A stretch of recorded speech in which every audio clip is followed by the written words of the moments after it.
নমস্কার বন্ধুরা, আজকে আমি শেয়ার করতে যাচ্ছি কাঁচা আমের টক ঝাল একটি আচার।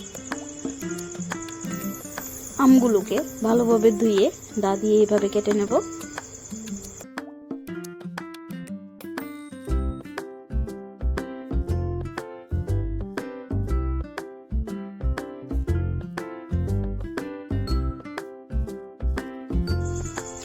আমগুলো কাটা হয়ে গেলে আমি জলের মধ্যে এগুলোকে ধুয়ে নেব।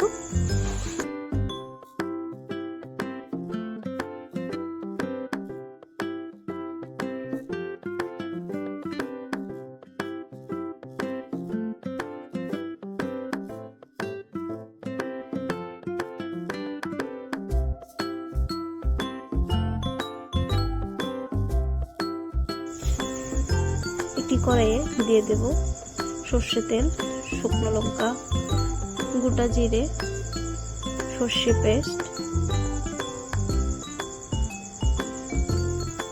জিরের গুঁড়ো,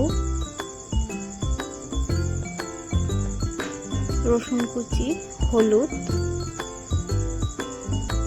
গুঁড়ো লঙ্কা, কাঁচা লঙ্কা পেস্ট।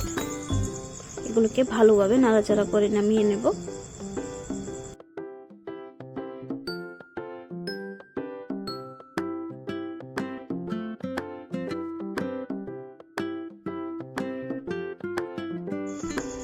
আমগুলোকে ভালোভাবে মাখিয়ে নেব মশলাগুলো দিয়ে।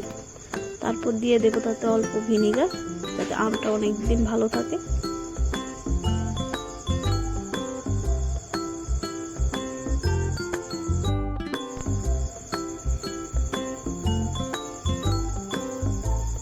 এখন কড়াইতে গরম তেলে দিয়ে দেব গোটা জিরে, ওইটাকে আমের মধ্যে ঢেলে দেব। আমগুলোকে আবার ভালোভাবে মাখিয়ে নেব।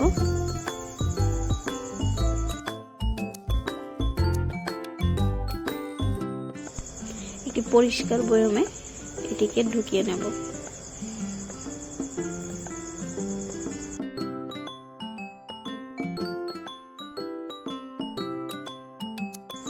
আমের এই তেল মাখা মিশ্রণটাকে 2-3 দিন ভালোভাবে রোদ্রে দিয়ে রেখে দেব। আপনি ইচ্ছে করলে আরও বেশি রোদে দিয়ে রাখতে পারেন, তাতে আমটা ভালো থাকবে এবং আচারটাও খুব টেস্টি হবে। ভালো লাগলে like, share and subscribe. Thank you.